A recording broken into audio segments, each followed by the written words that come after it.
which was recently working around, they had a Vice to ICE campaign where Breakout worked with the Congress of Day Laborers around looking at criminalization of queer and trans young people as well as immigrants. So thinking about how Louisiana is positioned in terms of the large rates of policing there, but also as a border state, and fighting the for the closure of the Orleans Parish Prison.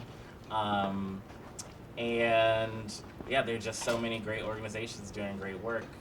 Solutions Not Punishment Coalition in Atlanta, organizing sex workers to to do a research project to support their arrest diversion campaign that they were working on, so those are some of the organizations that's doing that work. And then we're thinking about quality of life policing and poverty. There is a 3-state campaign that organizations like the Western Regional Advocacy Project and LA CAN in California are part of, which are trying to decriminalize poverty in public or homelessness, and so it's just these campaigns to sort of get rid of some of those that quality of life policing where police officers can just target poor people for being poor in public. So I think those are some great campaigns to support and look at.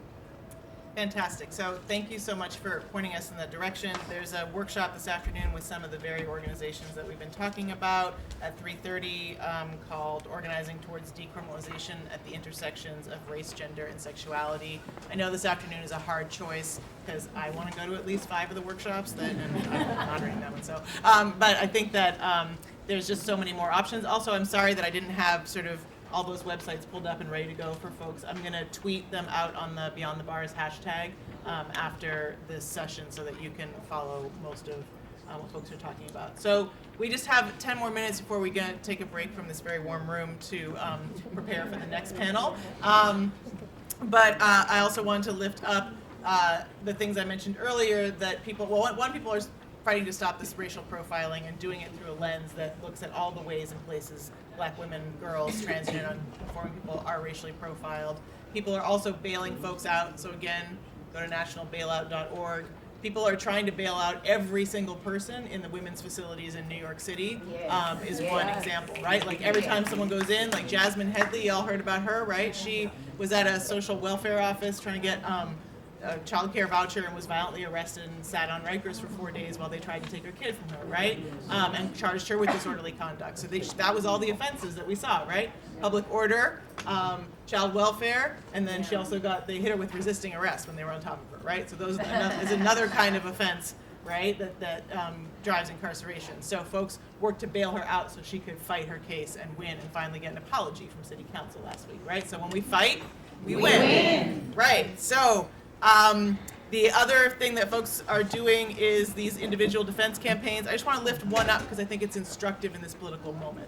So there's a woman named Leah Biru, who's an Ethiopian migrant, meets a service person in Ethiopia, marries him, comes back to the U.S., is isolated in rural California. He begins this pattern of abuse and violence, right? And he uses a gun sometimes in that. So when he's not there, she unloads the gun, hoping that will keep her alive. And then at one point he's abusing her, and she knows, every, I think, person who's experienced abuse has that moment where they know they're going to die. I know I've had that moment. And that's when you run, or you fight, or if you can, right? And so she knew that was going to happen, so she pulled out the gun, and knowing that it had no bullets in it, she fired it. And he had turned out and put a bullet back in.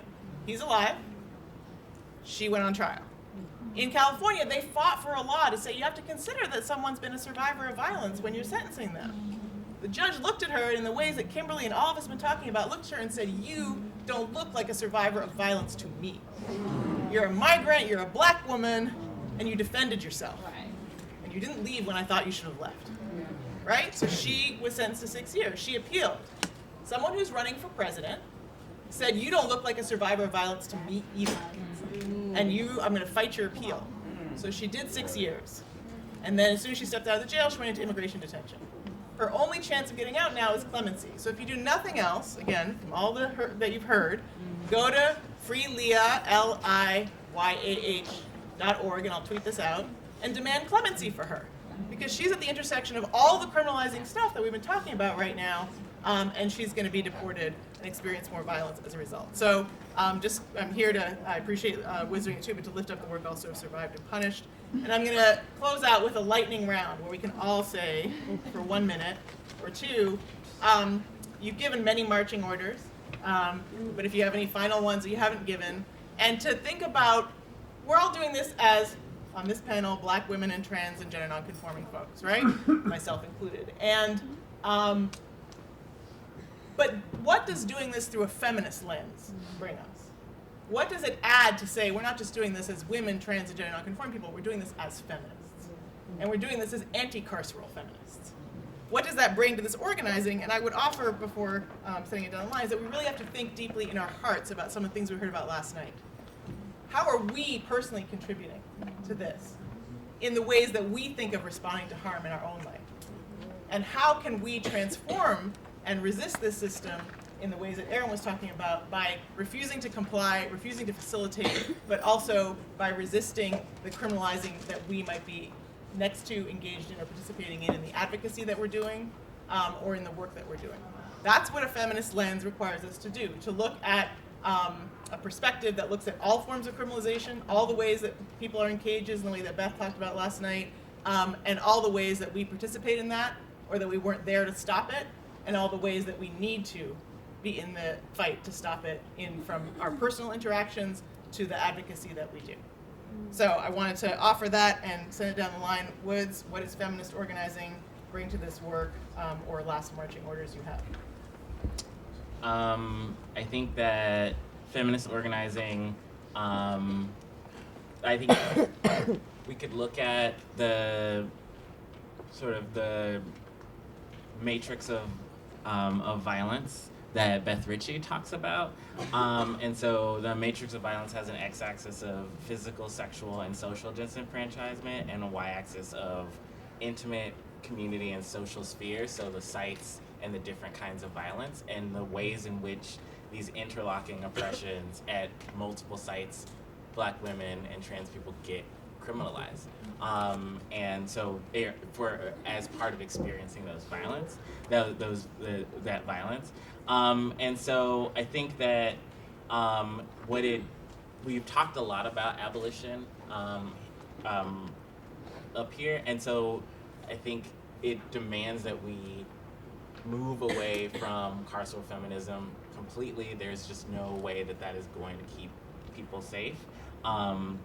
And really invest in our resources and organizing in abolition, and thinking expansively about intervention. So while thinking at this, I've been talking a lot about the site of policing, where literally police contact with women and trans people, so stripping away power from the police to incarcerate people, but then also thinking expansively about transformative solutions. So what you were talking about earlier, where it's things like more housing, safer housing, more employment, better employment, safer employment, these things that don't seem like solutions or policy solutions to the PIC, but we know that they are. And so I think that a lot of this work is hyper localized or at best state. So if you're not involved, talk to Taz, get involved. We got to make this bigger. Thank you. Yeah, I think I'm going to echo something that was said earlier. Except you're going to do it. Except I'm going to do it into a mic, yes. Hello. We got to just listen to Black women. That's the core of what it means to really be true to your feminism, and really be true to what it means to be in the liberation of Black women. We can't wait for studies. We can't wait for white people to write some fucking data before we start supporting our own. This is what's happening. We hear it, we know it, we do it, and we march out, and we don't wait for it. We don't let, and we also can't let this haze of professionalism, of stop us from listening to our own people, and then not just listening, then reaching out. Okay? Because that's the hard part. Like, reach out with your money, son. Like, you got $5, you put those $2 into it. And I know that sometimes feels impossible to people, but that is Black feminism, that is Black love, and that is giving our liberation. The membership for the National Council is $5 a year. A year. Okay, if you believe in the work that we do, then support us. $5 a year. We have a sign-up table in there. Yes. Echoing off of what she said, listen. Do not go into any room or any space. If you are an organizer, if you are a person that set up panels, always have a formerly incarcerated woman in that room. If you are an organization that's going to talk to a funder and something and you need some support, always have a formerly incarcerated person with you. Yes. There's no need for a conversation. Our motto is nothing about us without us. There should be no conversation anywhere. If you're talking about how to end mass incarceration, what a woman and girl needs, what anyone needs that's incarcerated, you need somebody who has been experienced at that table. Right. And listen to them. Don't just listen to them because they're talking. Hear what they're saying and understand what they're saying. You may not be able to actually feel that pain, but when you hear them stories and you hear what they're saying, you can understand it a little better. Transformative Justice. Our campaign for 2019 at the National Council for Incarcerated and Formerly Incarcerated Women are reimagining your communities. Hyper-local. One house, one block at a time. So when you go to your house today and you see that little boy on the corner that look like he's about to get in some trouble, speak to him. Speak to her. Ask them how they doing today. If you are an organizer, organize a small little meeting in your community, because I'm sure you're not the only person in your community that want things to go back to where the whole neighborhood raised you. Yeah. I'll be 55 years old today. I'm not today, this year. You're about to bust out. I remember when I used to could get chastised from the corner of my block if I did something wrong until I got home. And I'm not talking about physically chastising somebody. I'm talking about grabbing your communities back.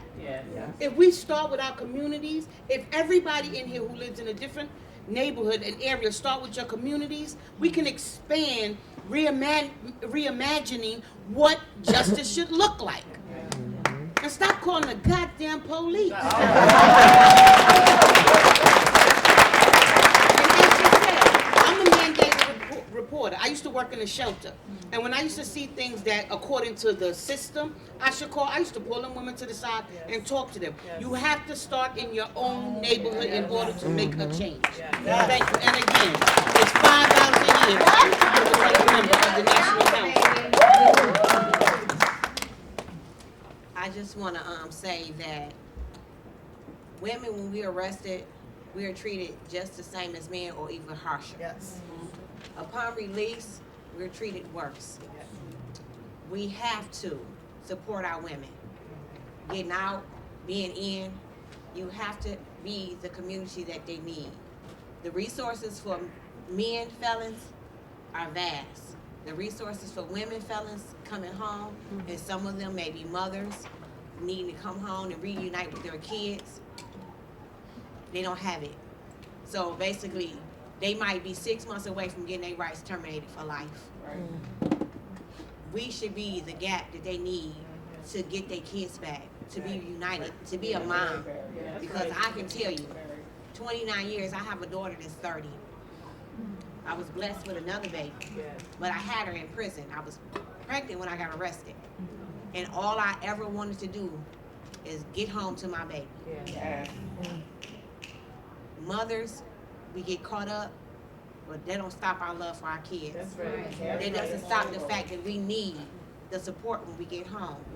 So be the support that we need, as the women need, Support your sisters. Yeah. Support your moms, Yeah, your yeah, aunts, your yeah, cousins. Yeah. And it don't have to be DNA shared. We're all family. Yes. And I'm open for the discussion. All You right. can reach me at redeemingkimberly5317@gmail.com. That's redeemingkimberly5317@gmail.com. I'm in it to win it, and I will fight with you. I will stand beside you. Yeah. All you got to do is reach out to me. Thank y'all for having me. All right, well, so you got your marching orders. You know what we need to do to fight to win until she's free. Thank you very much. Give it up.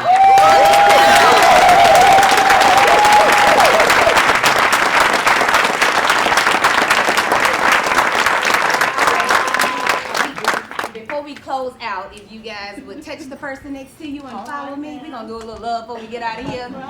Reach out and touch somebody's hand. Make this world a better place.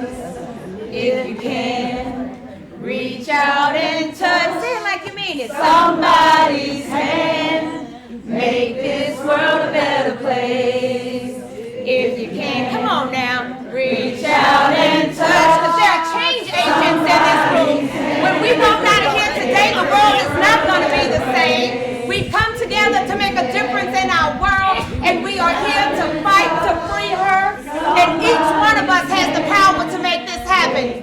World a better place. One more time. If you can, reach out and touch somebody's hand. Make this world a better place. If you can, free us!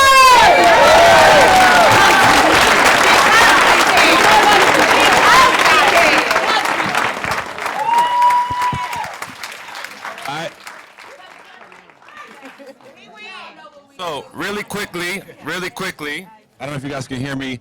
Quick administrative announcements following Fox, which is an unfortunate task for me. So 11:15, we're starting our next panel. Yeah, in here. Seats are tight, so I would say get up and stretch, but if you don't need to leave, don't leave. At 12:45, we got a bunch of things happening.